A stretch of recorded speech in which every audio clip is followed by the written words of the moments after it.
everyone remain standing for the pledge in our alma mater? I pledge allegiance to the flag of the United States of America and to the republic for which it stands, one nation under God, indivisible, with liberty and justice for all.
An announcement at this time.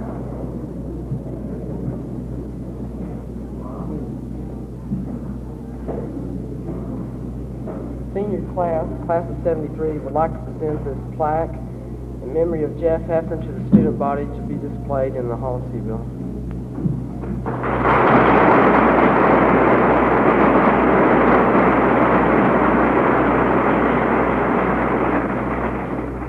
Now I'd like to introduce a person who has charmed many people with such words as, "Good morning, boys and girls," Cindy Wheeler.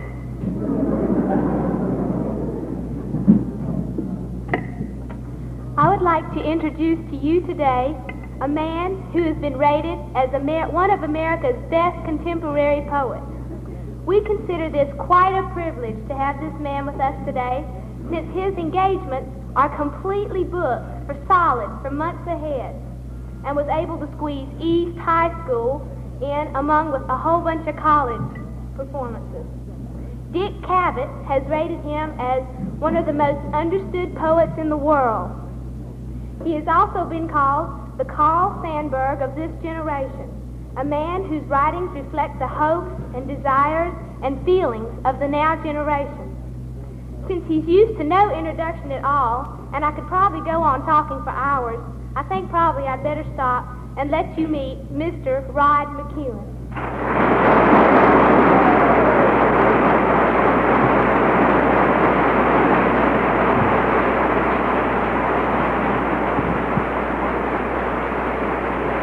Thank you. Thank you very much. It's a pleasure to be here, and I thought I would, especially on such a nice day. We really should have held this outside. But I thought I would tell you roughly what to expect in the next hour. I'm going to make a few opening remarks and then read some poetry, and then open up the morning by letting you ask me some embarrassing questions, to which I'll probably give you equally embarrassing answers. And, so we might get started.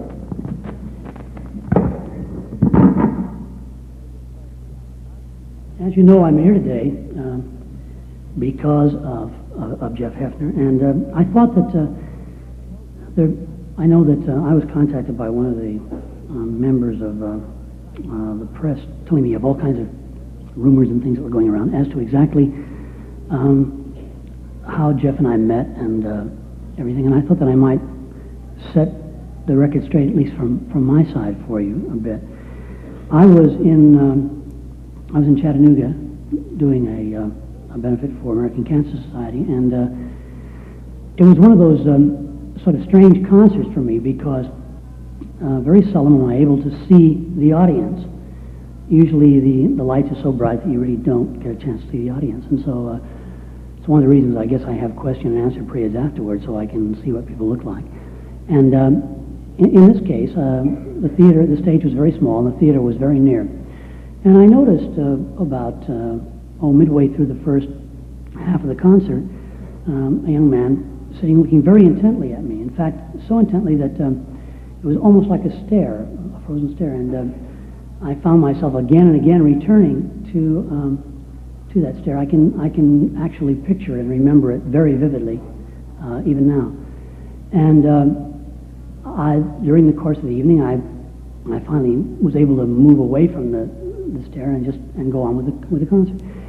Afterward, I changed, went backstage and changed clothes, and came out, and there were some people there who wanted some autographs, and I signed some. And I noticed that this young man was still sitting in the audience, and there was nobody there then. And finally, he came up on the stage and stayed back in the back, rather shyly. And I thought, well, he wants to speak to me, so I ought to take the initiative and go over. So I did. I went over and started talking to him. And it turned out to be Jeff. And we hit it off very well. We had quite a long talk, especially considering that I had someplace to go and I was kind of late, but we talked for quite a long time. And during the course of that conversation, I found out that Jeff and I had many things in common. We came from similar backgrounds. Jeff was a lot better off than I was in some respects. I've had less than 4.5 years of formal education of any kind. He, through hard work and apparently through some teachers that cared about him, was due to graduate this year, and so he would have at least had a high school diploma.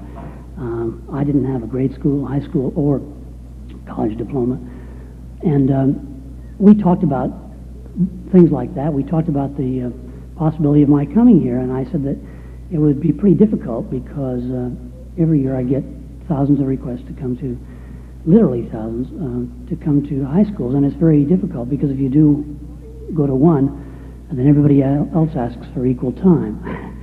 So I said that I would try to come, and I also took his address and promised to send him some material for a project he was working on. We talked about a lot of other things, and finally I had to go, and I left, and I realized also that he had sacrificed, it was such a great honor for me because he had sacrificed his football practice and probably a game to hitchhike from Hendersonville to Chattanooga to see me.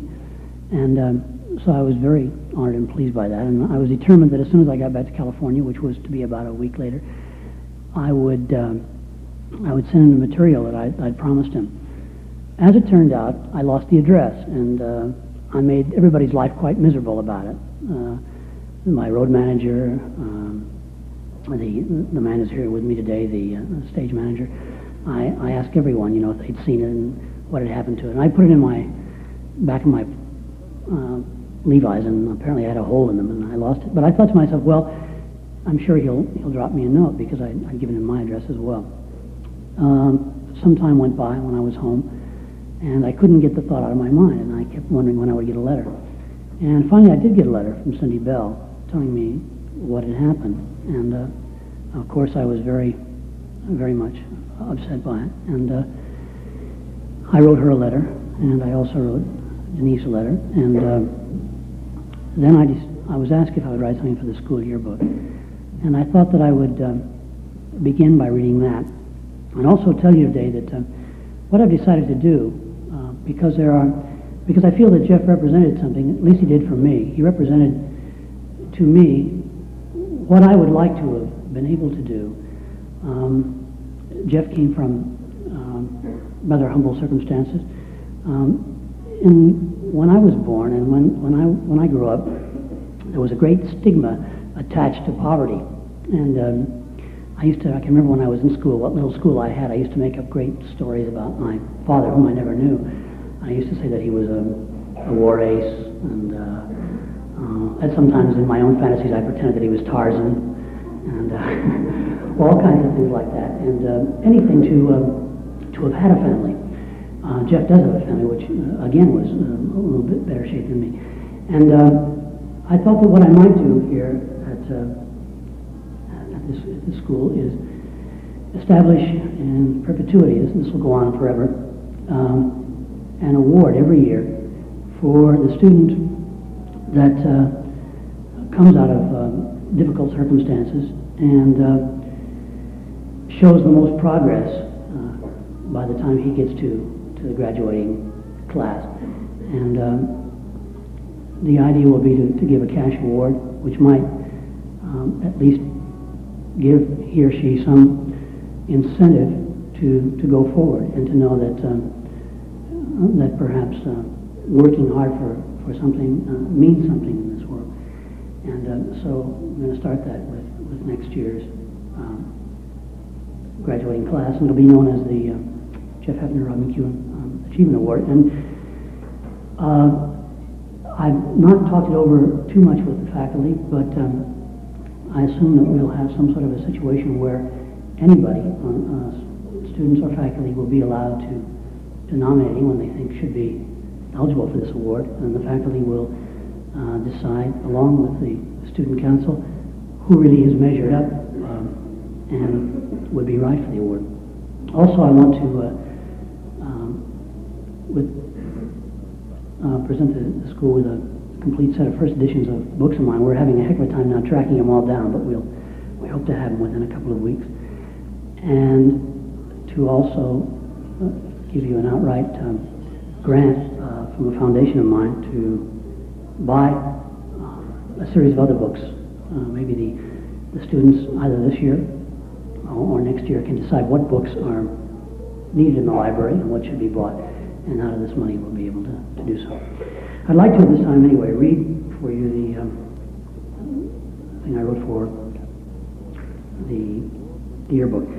I very seldom write prose, usually it's poetry, and this is just called 3 Paragraphs for Jeff Hefner.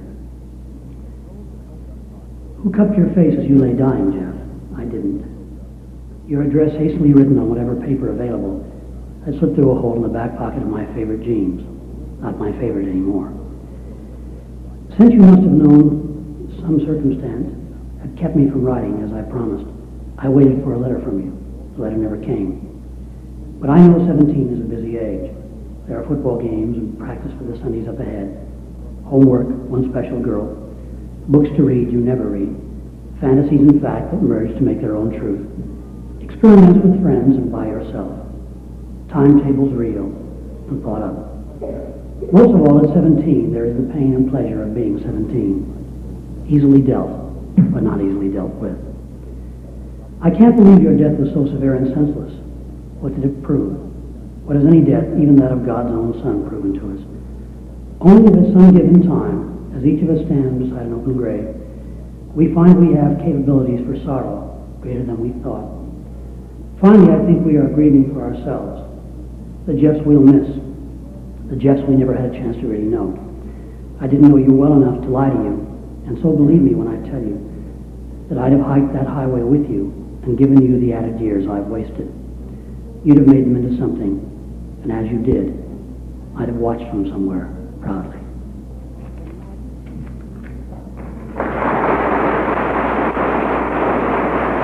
Tasks kept me from walking in the woods with you, or leaping in Zanford sand.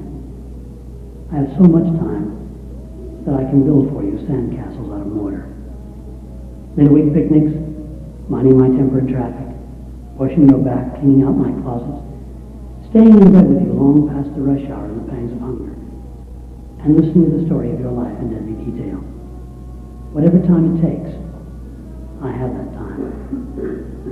I've always wanted to watch flowers open all the way, however long the process took. I'd hoped that I might take you traveling down the block or to wherever. Now I have the time. To be bored, to be delivered, to be patient, to be understanding, to give you all the time you need. Now I have the time. Where are you?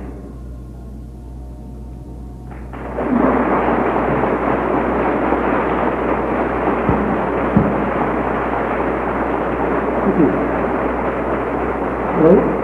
Can we have the lights on now, the house lights? Yeah, that's better, a little bit. And I'll switch to this mic. It's working. Okay, I thought there might be some questions you'd like to answer me. I started doing this concerts and lectures because I'm a very lousy letter writer, and people write me letters, and I try to answer a lot of them, but I don't answer as many as I'd like to. And so maybe some of you have some questions. Anything you want to ask? Yes. The best way to write me is to write Box 2783, Hollywood, California. And if you put on it personal, more than likely I'll get it. If you put on it personal or else, I'm sure I'll get it. Okay? Anybody else? Yes? Do I still stay alone a lot? Well, there's a misconception about me being lonely. I certainly have my lonely moods, and but people always get being a loner and being lonely mixed up. As a loner, and I am, I'm a man who works a great deal. I've always worked a lot, perhaps 18 hours a day, almost every day. And I just like to work. I'm a work nut. I started working when I was about 11, and I never got out of the habit. Don't ever get into that habit. But to be a loner and to get a great deal of work done, I need a high form of concentration. To get into that concentration, I need to be by myself a great deal. So it's my own fault. I feel that loneliness, on the other hand, is usually induced by the lack of or the need for one other person. It's usually somebody specific, somebody specific. I mean, one is not lonely for the world or lonely for mankind or whatever. One is lonely because he or she went away, and because he or she doesn't love me and I love them, or I miss he or she and I'm having a miserable time. So that is not to say that loneliness and being a loner don't cross, but I think that on the whole I'm fairly well adjusted. I have some bad nights. Anybody else? Yes? I started writing, she asked when I started writing. I started writing when I was about 11, when I went out to work on my own. Most of the occupations I chose were somewhat loner occupations as well. I was a cow puncher, and later I worked in a rodeo, and I worked selling shoes, and I was a catcher in a cookie factory, and you name it, and I've done it. I even dig a pretty good ditch. In fact, I always said that if the bottom fell out or whatever it was I was doing now, I'd still go back and dig a pretty good ditch. It wouldn't be such a bad thing. But I started writing about the time I first went out to work. I kept kind of a diary, and even to this day, I find myself doing that. And for me, it was a way of getting things out of my head and on paper, clarifying for myself. And out of that, I never really expected to show anybody my life. It only occurred to me many, many years later. Yes, anybody else? Yes, sir. Do I perform wearing tennis shoes? Yes, I do. I have a theory about that as well. I feel that if I'm comfortable, the audience will be comfortable. And I'm most comfortable like this. Somebody asked me the other day why it was that I grew the beard. The beard is month or so old. And I couldn't really answer that, except for the fact that a lot of my friends have been worried that I'm becoming more and more of an introvert and retreating more and more. And psychologists say that people grow beards, hide behind glasses, as a means of escaping. I don't know if that's true. I'd much rather do things than psychoanalyze them. But I'm not so worried about becoming more and more introverted. I think it might be a logical outgrowth of all the occurrences I made last year. I was out on the road for more than 240 days in 14 countries in electricity concerts. And so this year I'm doing about a fourth of that. The rest of my time is occupied with other things, but all having to do with work. But I still wear sneakers, and the only time I dress up is if I dressed twice. I was nominated for an Academy Award, and I wore a black tie. I figured it was their party, and I was very honored to be nominated. And so you got to dress in accordance with their code. It's like if a guy invites you to dinner, you have to decide whether or not his wife's cooking is good enough to wear a tie. If it is, then you damn well better put on a tie. If not, just say, sorry, I'm busy, I can't do it. But I feel that I'm comfortable like this, and the audience will be comfortable as well. Anybody else? Yes? Do I have time to spend time doing just what I want to do? Well, in many cases, going out and giving readings and lectures sometimes and doing concerts is what I want to do, or writing songs is what I want to do. But in the last couple of years, I've begun to reflect on whether or not I'm really doing what pleases me, or whether or not I just somewhere along the line got caught up in everything and found myself sort of propelled forward on a kind of a treadmill without much chance to think about what I really want to do in life. But then I'm not really sure if I'm doing yet what I want to do. I might wind up shining shoes, I just don't know. I just keep my options open. Every day something new happens. For instance, in this country, or in North America in particular, they're just finding out that I write classical music. They've known that in Great Britain for a long time and in all the foreign countries. And the other day I had the premiere of a new suite for orchestra in 4 movements in Edmonton, Canada. And this coming year, I have 2 new premieres in Louisville, Kentucky, the Louisville Orchestra, and a new work of mine will be played by the New York Philharmonic. And I had a guitar concerto premiered at Hollywood Bowl a year or so ago. So perhaps I'll move more into classical work. I just don't know. I don't really like to give up anything, but I love to start lots of new things. But something's got to give way, I guess. Yes?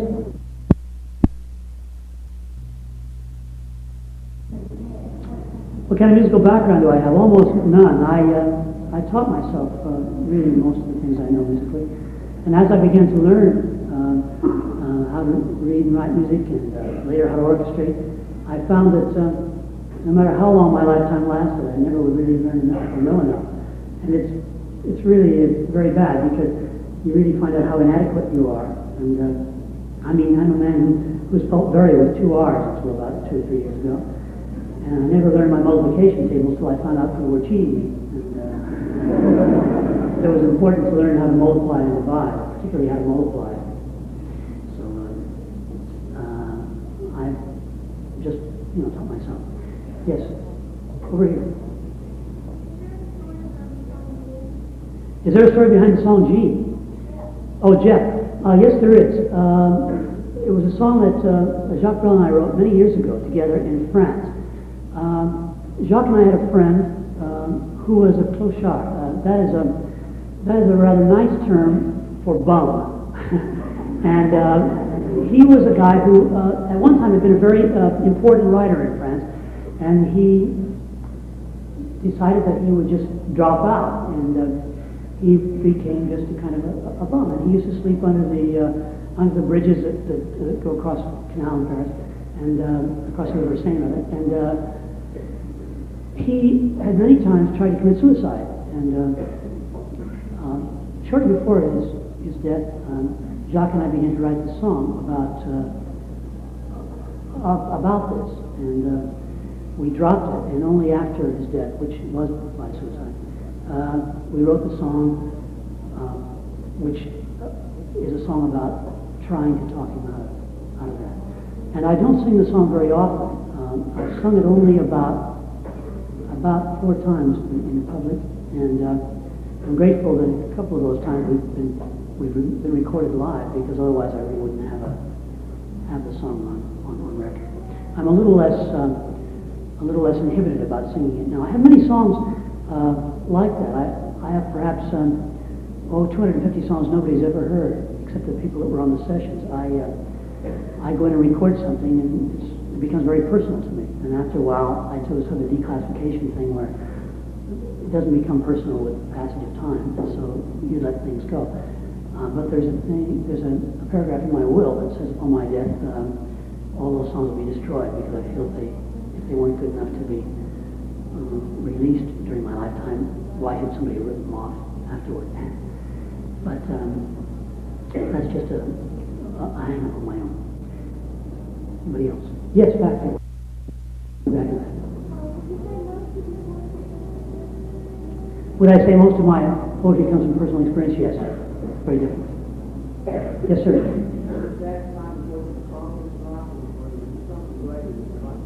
Am I satisfied with what I've accomplished? I really don't think I've accomplished much. I worry about that a great deal. I think to myself that all of us have a duty to. There are a lot of senators who would love to have us acknowledge the fatherhood of God without the brotherhood of man, which doesn't work too well. You know, it means that, if that's true, it means that God went around creating a lot of little bastards, you know. That's a word people shouldn't be afraid of. I said once on the Dick Cavett show that, you know, I was born out of wedlock, and for a while it used to trouble me. But later on I realized that being born a bastard, I have an advantage over all those people that become one later on in life.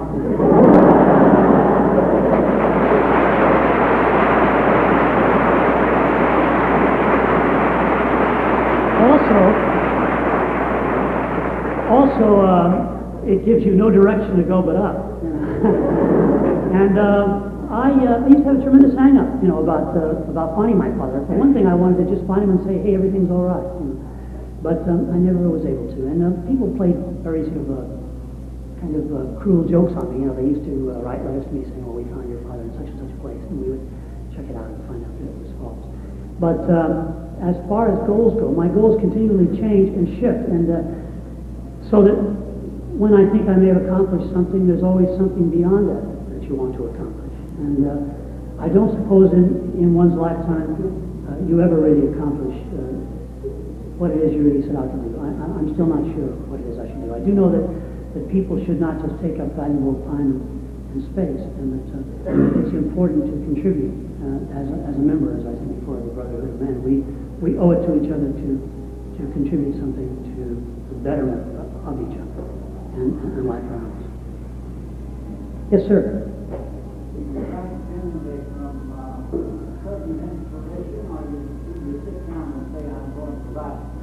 I think it's difficult to, I think you all heard the question, I think it's difficult to say how it is you write, or how the creative experience comes about, whether you're a painter or a sculptor or a musician or a poet or whatever.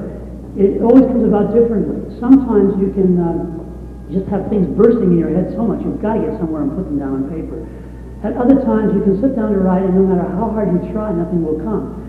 Sometimes you can write a poem and you feel yourself that it's totally right, and you just let it alone. Other times, no matter how much you rewrite the poem, it's never right.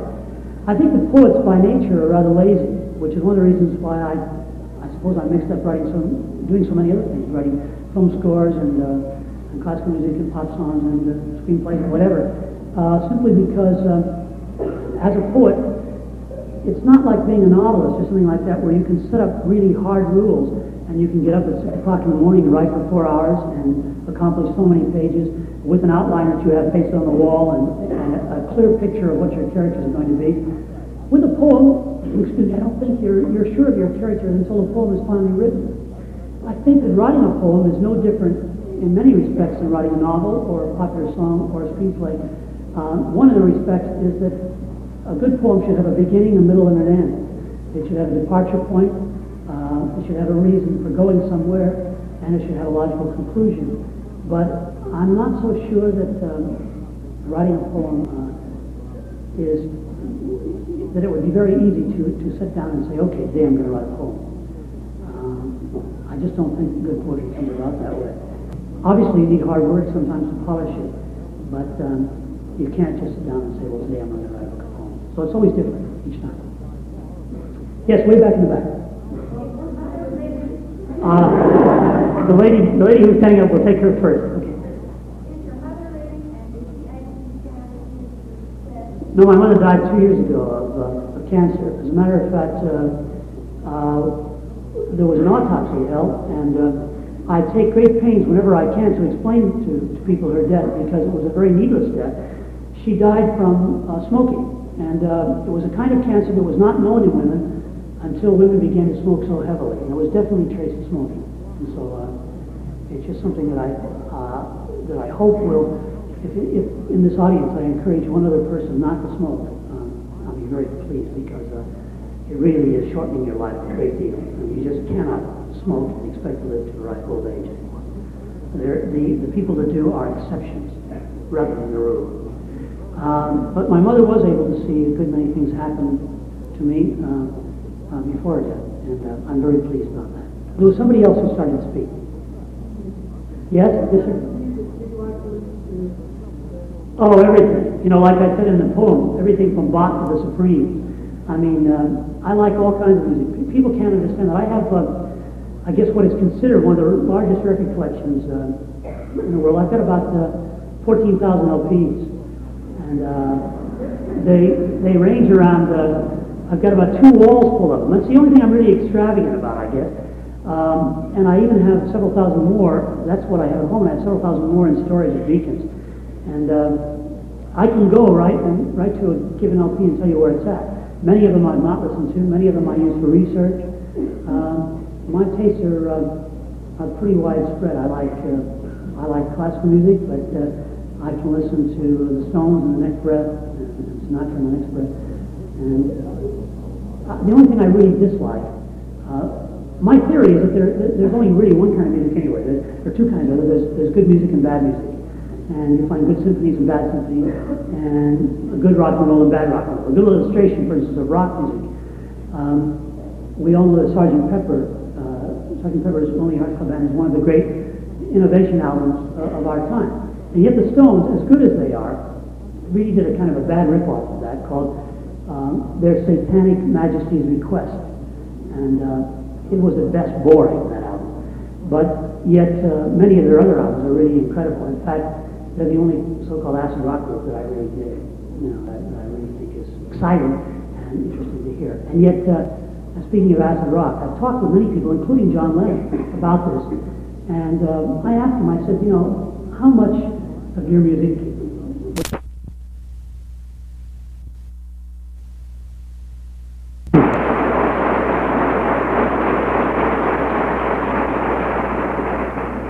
My poetry is pretty autobiographical, and so much so that somebody once said to me that I'll never be able to write an autobiography because it's all been done.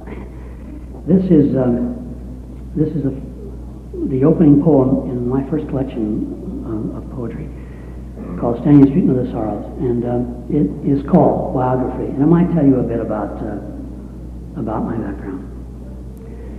I remember hearing children in the street outside, above the noise of pots and pans and bickering. They had their world. I had my room. I envied them only for the day-long sunshine of their lives, and their fathers. Mine I never knew. I grew not necessarily erect.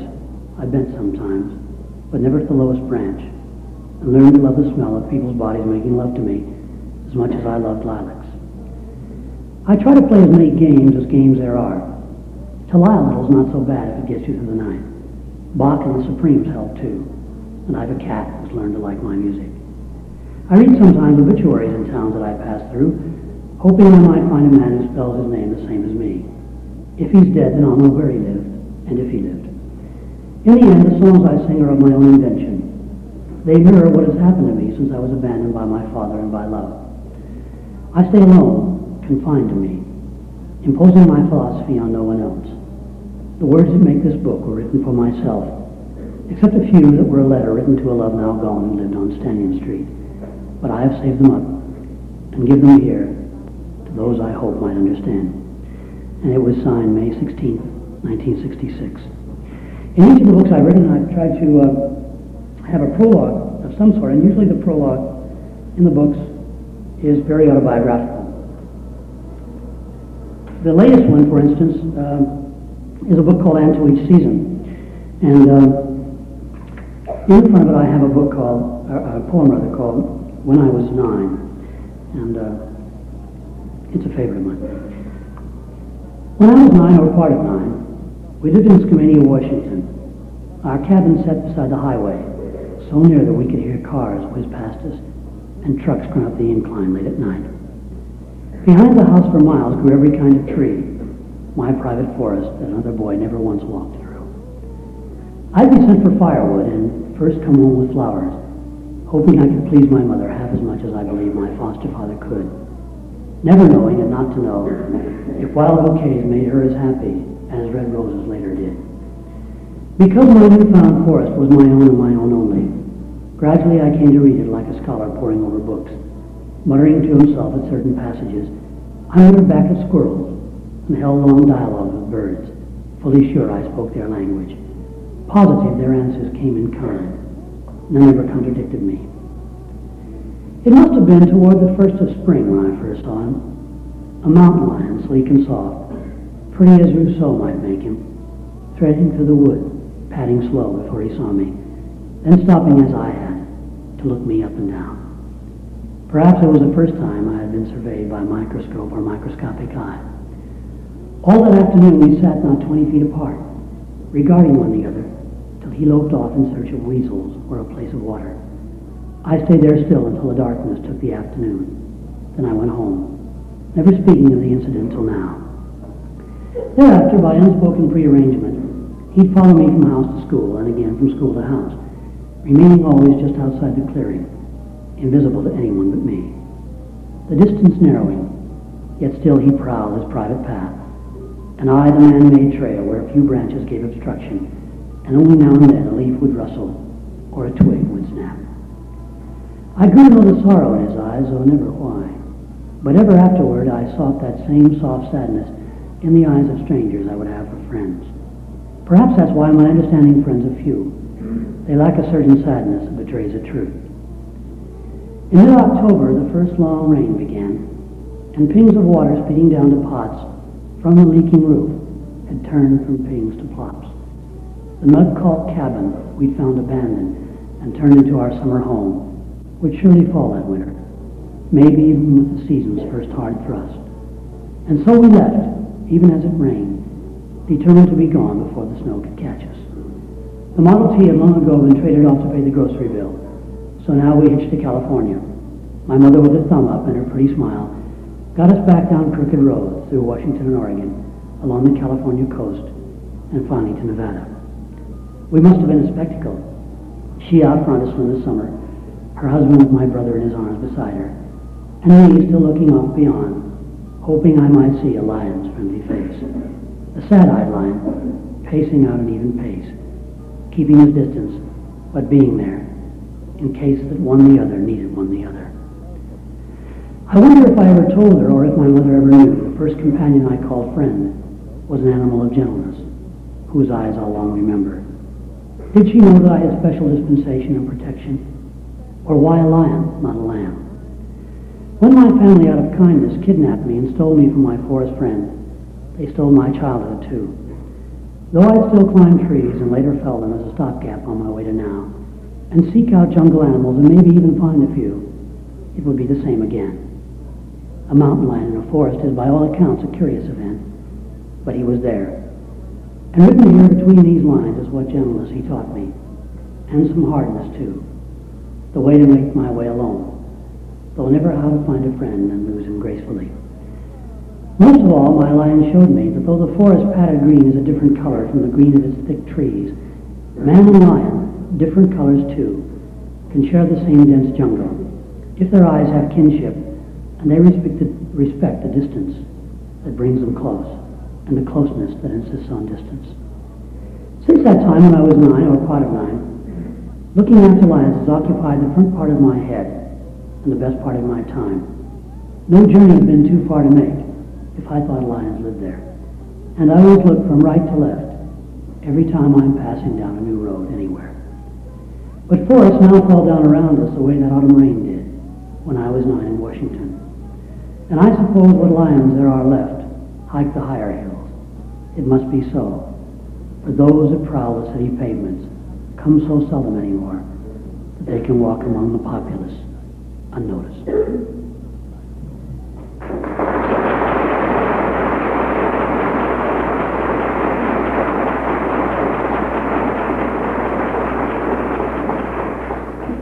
Thank you. Every once in a while I write something in rhyme. I don't like to write in rhyme. I don't know why, but I guess when I was a kid, so much poetry was crammed down my throat that I didn't like. And that rhymed, but I just got to the point where I thought I would use a meter of my own. But every now and then when I'm writing just for the hell of it, I do something in rhyme. And some time ago, I put together a book called In Someone's Shadow. And right about that time, well, first of all, let me preface this by saying that I've been attacked very often for being against organized religion. It doesn't bother me so much, other than the fact that I don't like being attacked at all. But I feel that as an Irishman, if I want to bitch the Catholic Church, I can do it, And every now and then I have. But it occurred to me that the Catholic Church is the largest corporation in the world, and Italy is one of the poorest countries, and I could never understand this. And so when the Pope decided to knock a few crutches out from under people, their saints, I decided that it was time to write him a letter. He never answered. And this was the substance of the letter, which became a poem. And it's entitled, A New List of Saints for the Church of Rome. Despite St. Valentine's full quiver, his arrows make no mark. He's been unmasked as Indian giver in matters of the heart. St. Nicholas is optional, you'll be pleased to know. Giving gifts is still permissible, as is plastic snow. Could be we need a few new saints to help us keep our place. What about St. Stokely for stirring up his race? All Saints' Day would be amiss without St. Hershey's letter. Killing little boys, I guess, would make the whole world better. And now that good St. Chris is gone, who'll prevent the crashes? St. Nader with his pen in hand makes Ford break out in rashes. St. Syntax doth control the fate of people everywhere. The Church of Rome is prone to wait to canonize her care. St. Hoff is now a monk, they say. To him the faithful seldom pray. Don't forget St. Dr. Spock and St. Jocelyn, Queen of Rock. St. Reagan's good at chopping trees. St. Union oils our ocean. Timothy Leary of literary teas are tops in campus notions. To crown this list of newfound saints and make it everlasting, St. Portnoy for our sex complaints, St. Warhol for typecasting.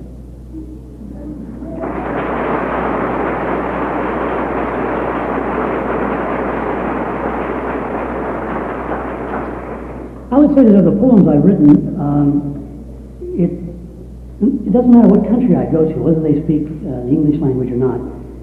This is probably the most requested poem I have for some strange reason. And it's always amazed me because the poem was written many, many years ago, before it became the opening poem in Listen to the Warmth. And I am surprised for a number of reasons. One of them is because it's such a personal poem, and that other people identify with it always pleases me. At any rate, it's called A Cat Named Sloopy. For a while, the only earth that Sloopy knew was in her sandbox. 2 rooms on 55th Street were her domain. Every night she'd sit in the window among the avocado plants, waiting for me to come home, my arms full of canned liver and love. We'd talk into the night then, contented, but missing something.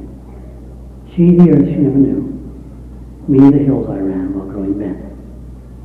Sloopy should have been a cowboy's cat with prairies to run, not linoleum. And real live catnip mice. No one to depend on but herself. I never told her, but in my mind I was a midnight cowboy even then, riding my imaginary horse down 42nd Street, going off with strangers to live an hour-long cowboy's life, but always coming home to Sloopy, who loved me best. A dozen summers we lived against the world, an island on an island. She'd comfort me with purring. I'd fatten her with smiles. We grew rich on trust, needing not the beach or butterflies. I had a friend named Ben who painted buildings like Ruoff men. He went away. My laughter tired Lillian after a time. She found a man who only smiled, but Sloopy stayed and stayed. Winter 1959. Old men walk their dogs. Summer walk so often that their feet leave little pink tracks in the soft, gray snow. Women, fur on fur, elegant and easy, only slightly pure. Hailing cabs take them round the block and back. Who is not a love seeker when December comes? Even children pray to Santa Claus. I had my own love safe at home, and yet I stayed out all one night, the next day too. They must have thought me crazy, screaming, Sloopy! Sloopy, as the snow came falling down around me. I was a madman to have stayed away 1 minute more than the appointed hour. I'd like to think a golden cowboy snatched her from the windowsill, and safely saddlebagged she rode to Arizona. She's stalking lizards in the cactus now, perhaps, bitter but free. I'm bitter too, and not a free man anymore. But once upon a time in New York's jungle in a tree, Before I went into the world in search of other kinds of love, nobody owned me but a cat named Snoopy. Looking back, perhaps she's been the only human thing that ever gave back love to me.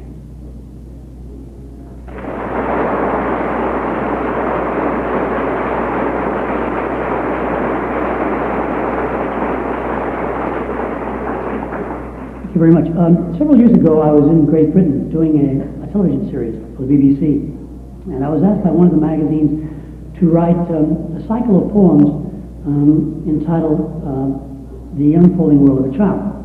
So I did, and they never appeared in this country until I put together a book called Moment to Moment.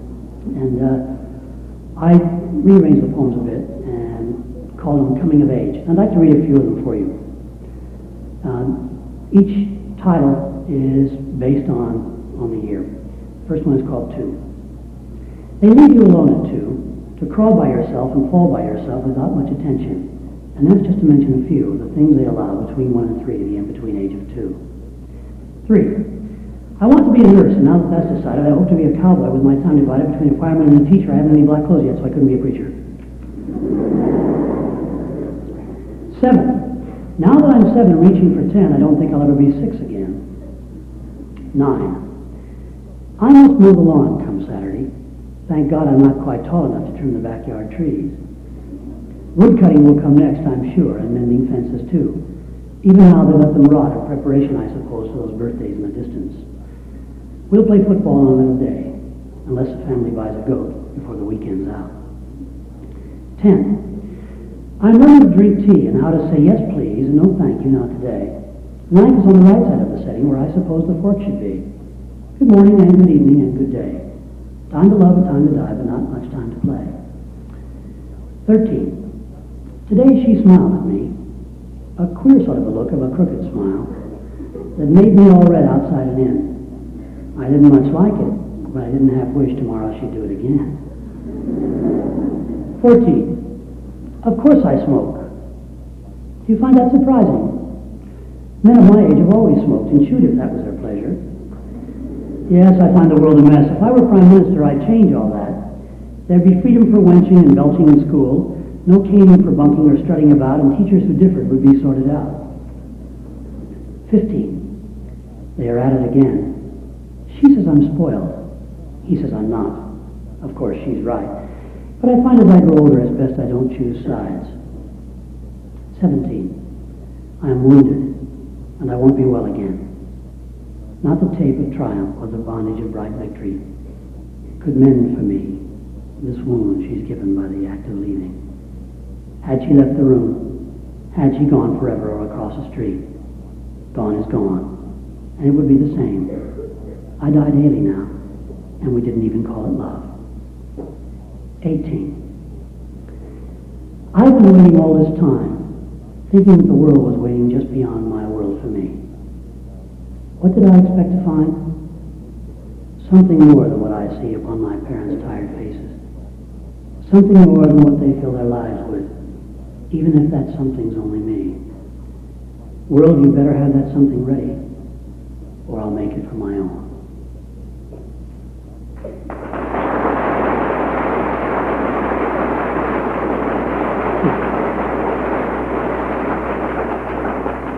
In the same book, there are 4 different sections in the book, and the first section is a diary, and it takes place over a 2-week period in Amsterdam.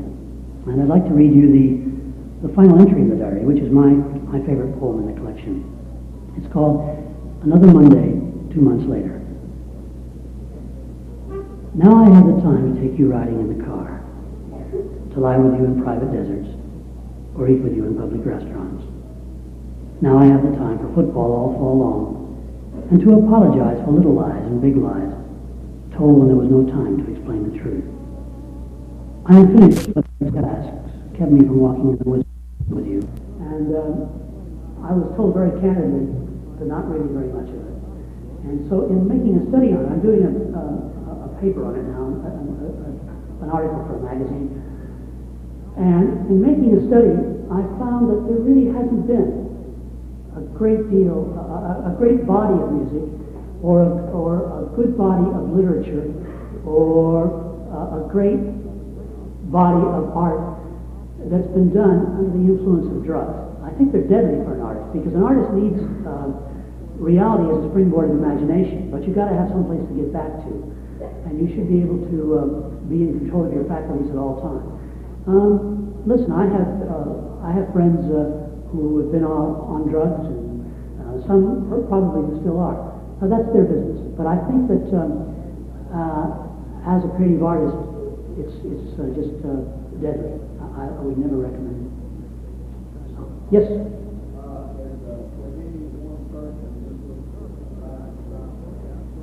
He asked if there was one person who influenced my writing style. I'm not sure. I don't think so, because I never really had that many people I could look up to. In later years, of course, when I went to France, I was first known in France before I was in America. My songs became popular there, and there were many writers like Jacques Brel and Charles Aznavour and Gilles Bécaud, and many French writers, Leo Ferré, who influenced me in the beginning, but not so much anymore. I'm really influenced now by what happens around me. I'm always much more interested in reading the daily newspaper than I am in reading historical novels. I believe that all of us should be proud of our history, but I think that it's more important to teach a good program of current events and to teach people how to get along with each other in a very difficult world that they're going to have to go into and make a living and learn to be responsible citizens in society, than it is to teach people that Washington threw a buck across Delaware. First of all, I don't think Willie Mays could do that. No. And I think he was a much better pitcher than Washington. And I also think it's irrelevant. It doesn't matter, that he chopped down a cherry tree or whatever. It's much more important to teach people how to get along with each other. Yes?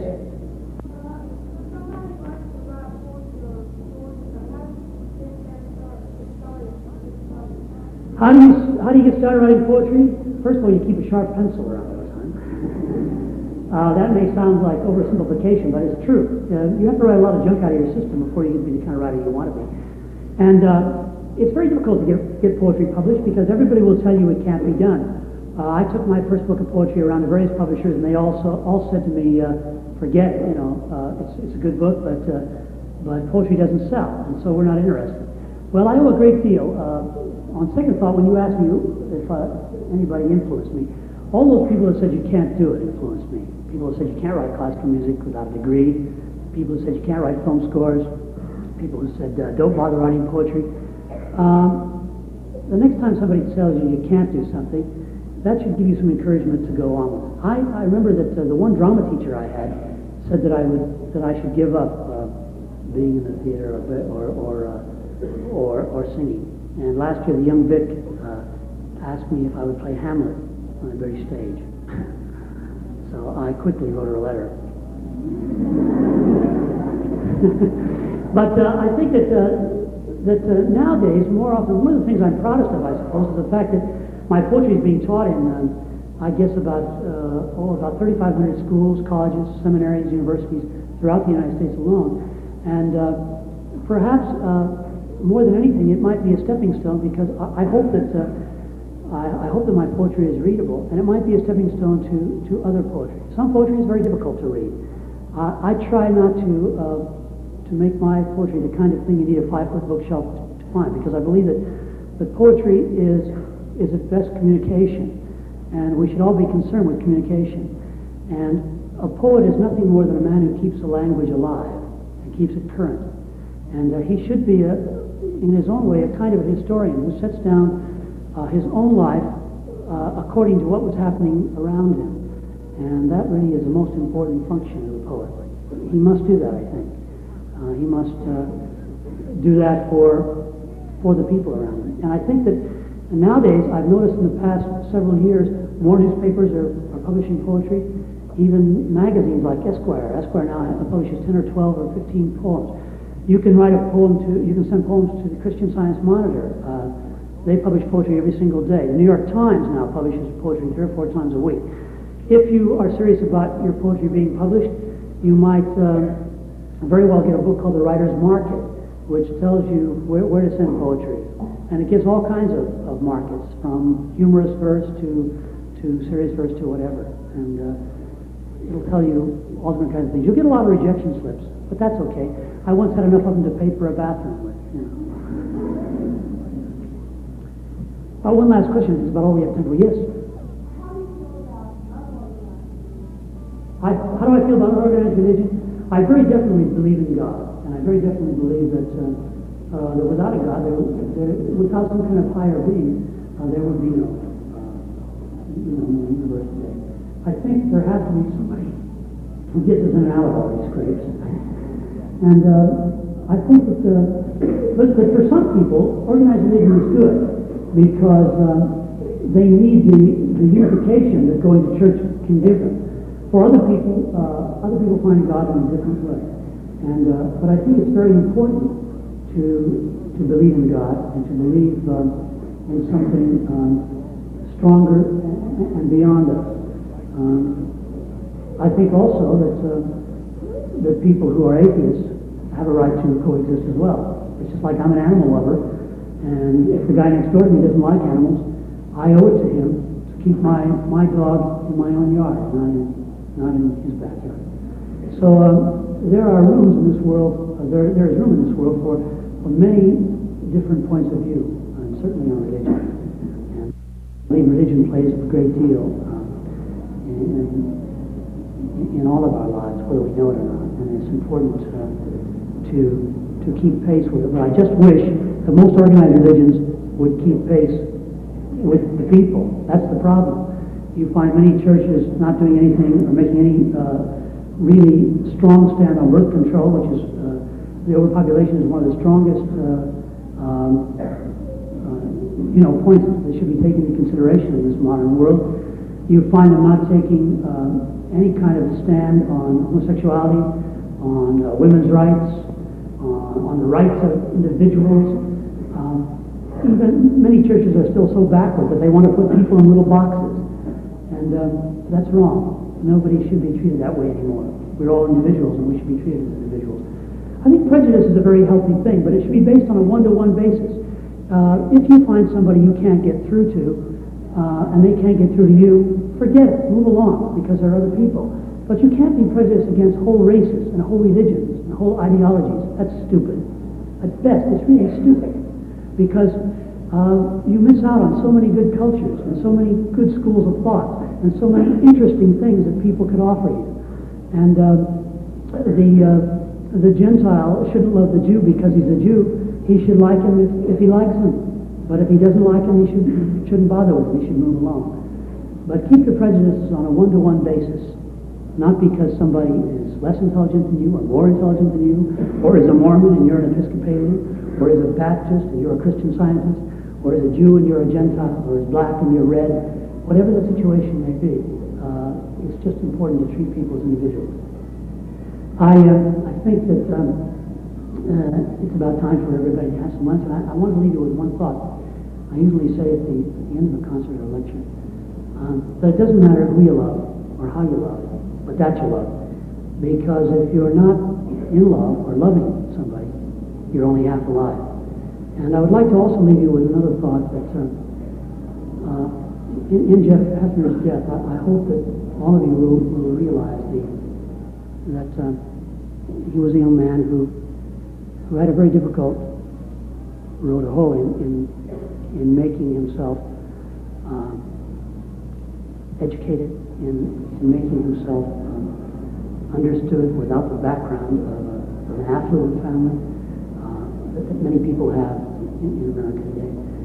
And that more important than that, he should be an inspiration to anyone, that if you want to do something badly enough, you can. And with that thought, if you came with somebody here, be nice to them. If you didn't, look around, because there are some very attractive and nice people here. And I thank you very much for giving me the privilege of coming down here, and I hope I'll be able to again sometime soon. Bye-bye.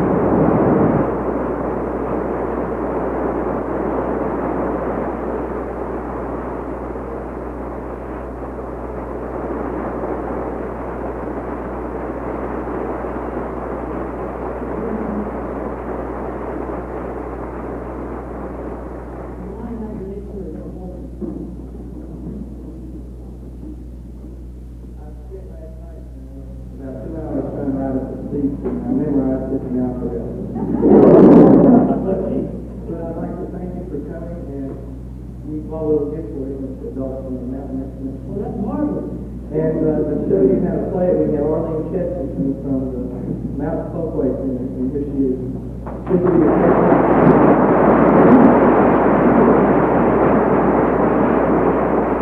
Many years ago, I guess it was about 15 years ago, I came down to a book festival in Ashland. And it was the first time that I had ever seen or heard about some play. And I don't believe, I mean, I'm willing to let you try to teach me, but I doubt you can. I'm pretty stupid.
been my pleasure. Thank you.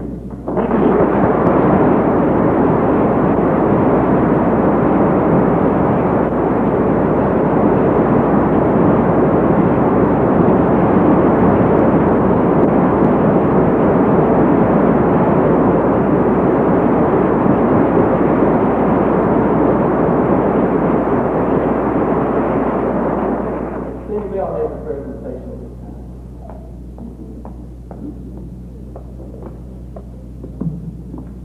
Mr. Mckuen, on behalf of the annual staff and the entire student body here at East Tennessee, I would like for you to know that we really appreciate what you wrote for our annual. And for the show our appreciation, we would like you to know that you will be receiving one of our annuals upon their arrival in May. Thank you very much.